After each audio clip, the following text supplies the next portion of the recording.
À une certaine époque, Britannia était un monde ravagé par les guerres. On n'y découvrait pas autant de royaumes qu'aujourd'hui. De plus, on faisait surtout une différence entre les elfes, les amazones, les centaures, les tritons, bref. Les créatures étaient très nombreuses.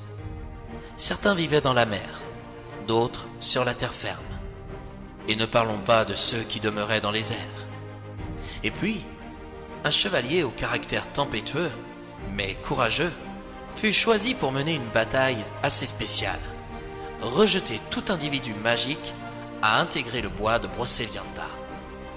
Il combattit avec tellement de vigueur qu'il repoussa pendant longtemps de nombreux ennemis. Ce chevalier s'appelait Armand. Il était blond, possédait une barbe naissante ainsi que des yeux verts qui ne passaient jamais inaperçus. Un jour, l'un des siens le rogna. Il se nommait Mortifère. Celui-ci, dans son dos, monta une armée contre lui afin d'obtenir plus de pouvoir. Armand rassembla sa troupe et s'opposa à Mortifère pour ne pas lui permettre d'envahir le royaume de Brocéliande. Une rivière se jetait dans la mer et traversait les bois. C'est sur les bords de celle-ci que les chevaliers s'affrontèrent et la bataille fut sanglante, à tel point que depuis ce jour, la rivière demeure d'une couleur rouge. Armand, qui s'était donné corps et âme, portait sur lui une épée. Il était le seul à savoir aussi bien la manier. Grâce à elle, de nombreux ennemis furent tués, et il permit aux multiples corbeaux présents dans les environs de pouvoir se restaurer. Un moment se pointa à l'horizon. Armand se retrouva face à Mortifère. Ils étaient tous les deux sur un pont, au-dessus de la rivière rouge. Durant quelques instants, ils se fixèrent dans les yeux avec une telle violence qu'ils étaient décidés à aller jusqu'au bout de leur énergie personnelle.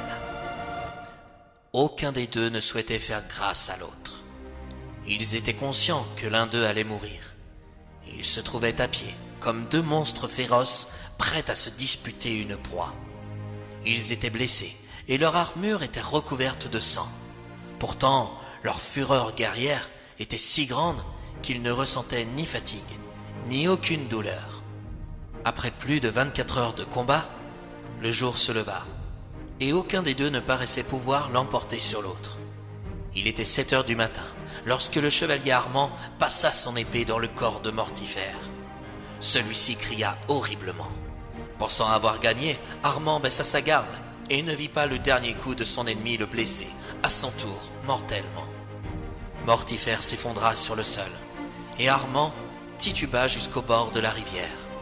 Il s'accroupit et trempa son visage dans l'eau devenue rouge par le sang de tous les guerriers décédés.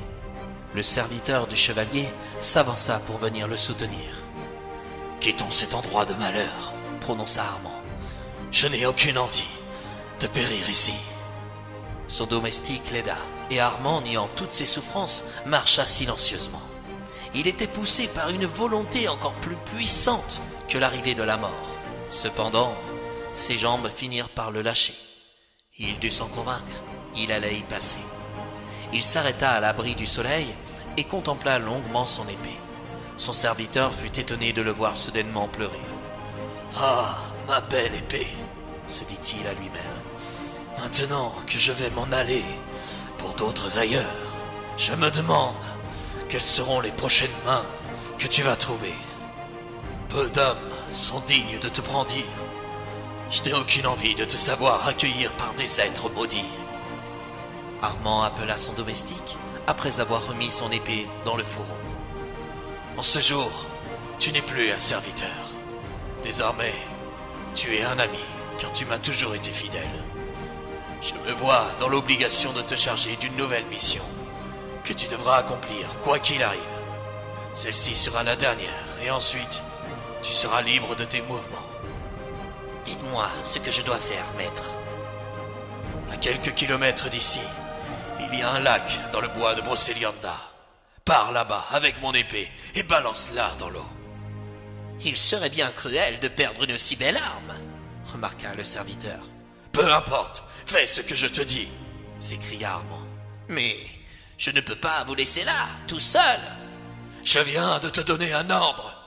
s'emporta à son tour le chevalier. « Fais ce que je te dis, avant qu'il soit trop tard, et sans discuter davantage !» Le serviteur prit l'épée et s'exécuta à contre-cœur. Il emprunta la direction du lac, et lorsqu'il arriva sur les bords, il trouva la surface de l'eau bien calme.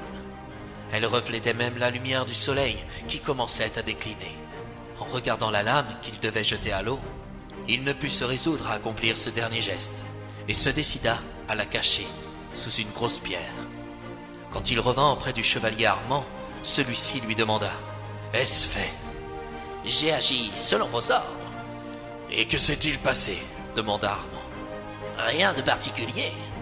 J'ai lancé l'épée dans l'eau comme vous me l'avez demandé. »« Tu n'es qu'un menteur !» s'emporta Armand. « Retourne là-bas et jette l'épée pour de bon !» ajouta-t-il à bout de souffle. Étonné par sa réaction et prenant peur de futures retombées à son égard, le serviteur regagna les bords du lac. Il alla chercher l'épée qu'il avait cachée et se prépara à la lancer. Il sortit la lame de son fourreau, la cacha une nouvelle fois et préféra jeter le fourreau dans l'eau. Il se disait qu'il n'était pas normal de se séparer d'une arme si belle et si redoutable. De nouveau, il retrouva le chevalier Armand qui agonisait. « Alors, c'est enfin fait ?»« Oui, maître. Je t'ai obéi bien que j'en éprouve une grande tristesse. »« Et qu'as-tu vu ?»« Rien qui vaille la peine d'être raconté. »« Sa paire de Britannia !» gémit Armand. « Pourquoi suis-je ainsi trahi à la fin de ma vie? Je te croyais être mon ami. Malgré mes ordres, tu n'as pas jeté l'épée dans le lac, mais tu cherches à m'en faire percevoir le contraire.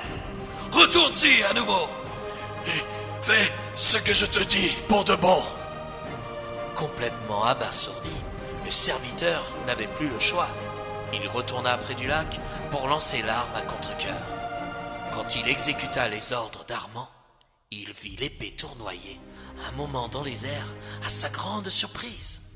Puis, une main surgissant de l'eau l'empoigna pour l'amener dans les profondeurs du lac. En revenant aux côtés du chevalier Armand, le domestique raconta ce qu'il avait vu. « C'est bien, » dit Armand. « Maintenant, laisse-moi seul. Ceci est encore un ordre. Obéis-moi, quoi que tu en penses. » Le domestique s'éloigna avec tristesse. Il marcha durant de nombreuses journées au travers des bois de Brocéliande. Il arriva soudainement sur les bords de mer et découvrit un navire qui quittait la côte. Sur celui-ci, il y avait principalement des femmes pirates. Elles chantaient toutes d'étranges refrains, et le jeune homme ne regretta pas d'être devenu leur prisonnier, tellement il les trouvait belles. Le bateau s'en alla dans la brume avec un inconscient, pensant avoir déniché le plus beau des trésors qu'il cherchait, l'amour.